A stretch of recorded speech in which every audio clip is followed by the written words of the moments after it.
So I was eagerly awaiting the demo to drop of Balan Wonderworld, and I decided to just go onto the Japanese PlayStation Store and download the demo off there I'd say about 20 hours before it dropped on the store that I use. And in a nutshell, this review, this first impressions is I thoroughly enjoyed it, and I'll go into detail why in just a second. But before I started recording this review, I wanted to see what other people were thinking of this game. And I looked on Twitter and I looked at the review sites and YouTube videos, and a lot of people just don't seem to get this game. I don't know if it's because their expectations are tempered towards something like a Mario Odyssey or a Crash Insane trilogy or a Spyro Reignited trilogy, but they just didn't enjoy it. Though I admit it looks very sluggish and doesn't run very well on the Switch. I'm not going to be mentioning that version, so please don't bring that up in the comment section. I played on the PS4 and it ran really, really well. But I just don't think these people, and I'm speaking from my own opinion here, so if you want to correct me, the comment sections there below is for us to debate, discuss, agree and disagree, but I just don't think that they get the game, because this is a very simple platformer, and I don't think it's completely a platformer. I think it was described in early, when the games first started coming to light, as a 3D action platformer with musical elements. Though I didn't see any of these musical elements, it had great music, but I didn't think it was an action platformer either. I thought it was more on the puzzle side. It was a bit more about puzzle solving, and basically you have over 80 costumes that you kind of unlock throughout the game. I think you're very limited to what costumes you get in the demo, but you play through the levels, you unlock these costumes, and then you look at these costumes' abilities, look at the world that you are in, and then decide what set of costumes you need to use to get the most out of the level.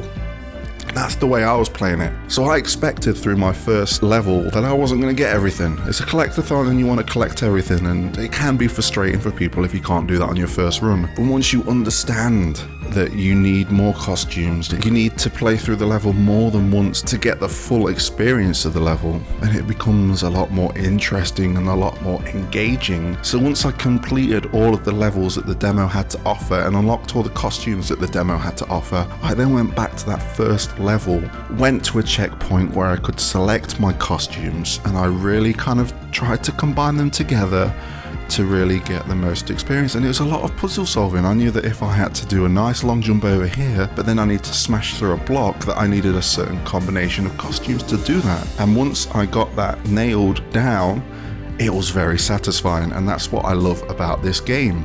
I mean, this is coming from the creator of Sonic the Hedgehog, Yuji Naka, with art direction from Nato Oshima. I felt all of their love in this demo. Now, yes, it has its flaws. The camera controls and the walking around and the run not being fast enough is kind of sluggish in places, but the core gameplay and the gameplay that I experienced was spot on. Again, I didn't really get the story, and I'm sure this is something we will experience with the full game, but the demo has sold me on getting that full experience. Now, there's lots of things in between that wasn't explained or may have not been explained properly, but I'm sure that the feedback from this demo, and I hope it does, is going to be implemented into the final release of the game. But then I just keep thinking back to other people that just didn't seem to enjoy it, and I've listened to their opinions, and again, there's things that I can pick up, and there's things that I can be like, yeah, okay, I can agree with that, but I just think that they're playing the game wrong, and they're playing it like a I don't think this game needs to be played like a platformer. It needs to be played with a little bit of thought, a little bit of consideration, and a nice, soft, slow approach. And again, this is a game that you can play with 2 players, so that kind of takes that costume mechanic to a whole new level, literally, to the point where you want player 1 to have one costume and player 2 to have another costume, to work together to get these trophies that are collectibles in there, the Balan trophies, and that is what you're collecting. You're also collecting gems and costumes along the way.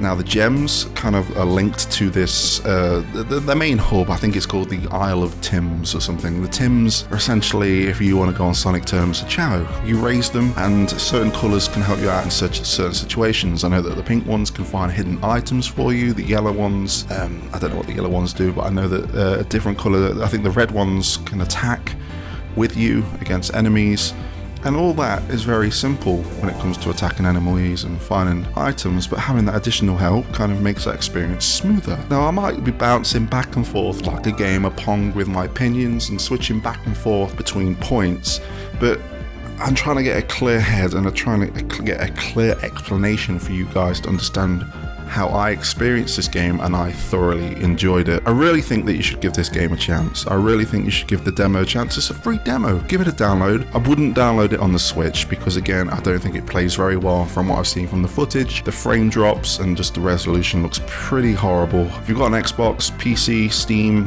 or PlayStation, download it on there. Give it a go and kind of approach it like I said. Like, approach it with a nice, calm, kind of calculated approach. Don't attack it as an all-out platformer, because that's not what it is. It takes a lot of thought and a lot of concentration, and it's very easy. The concept and the foundation is very simple, but it's all the layers on top that make it the game that it is. And I'm excited to see what the story really is about, because I don't get Balan, I don't get his quick time events, I don't know why he's doing it and why I should be doing them, but I'm sure all these things will be addressed. So let's kind of recap on what I've gone over. I think it's a great game if you don't tackle it as a platformer. I think the story and the tutorials definitely need to be explained a little bit more, because I don't know what kind of world I'm going to. I think I'm going into these mass landscapes that kind of like expand and change depending on the chapter that you're on. But I want more detail. Like the Tims, it took me a while to kind of figure out what these things were. Like I had to throw them on this wheel for them to gain points so I could build the Tim Tower, so I could get more points, so I could build the Tim Tower even more to then get more gems. And again, a lot of layers to such a simple concept, and I think it just needs the right amount of explanation. And if it does that, I think this is going to be a great game. And again, it's a very simple, tame game. It might feel like it was a game that should have been released 20 years ago, and I get that vibe sometimes as well, but look, I enjoy that. I get the game, I really do. And I feel like not many people are getting it. So again, please give the game a chance. If you have and you've not enjoyed it, I'm not going to try and argue with you. I'll take on your points and we can have a nice, calm discussion in the comment section below. But as my experience stands, I thoroughly enjoyed it. I put in about 3 hours with this. I really want to try out the multiplayer to see how that affects the levels and the play experience. I mean, this is a game I could play in front of my kids and they loved it, so that's also a win from me. And the fact that it's from the guy that made my favorite video game character of all time, Sonic the Hedgehog, I gave it a chance and I'm glad that I did. Again, please use the comment section below to discuss your thoughts and opinions, but for now, thank you for watching. Hit the thumbs up button if you enjoyed the video, subscribe to the channel if you haven't already, and until next time, I'll catch you on the flip side.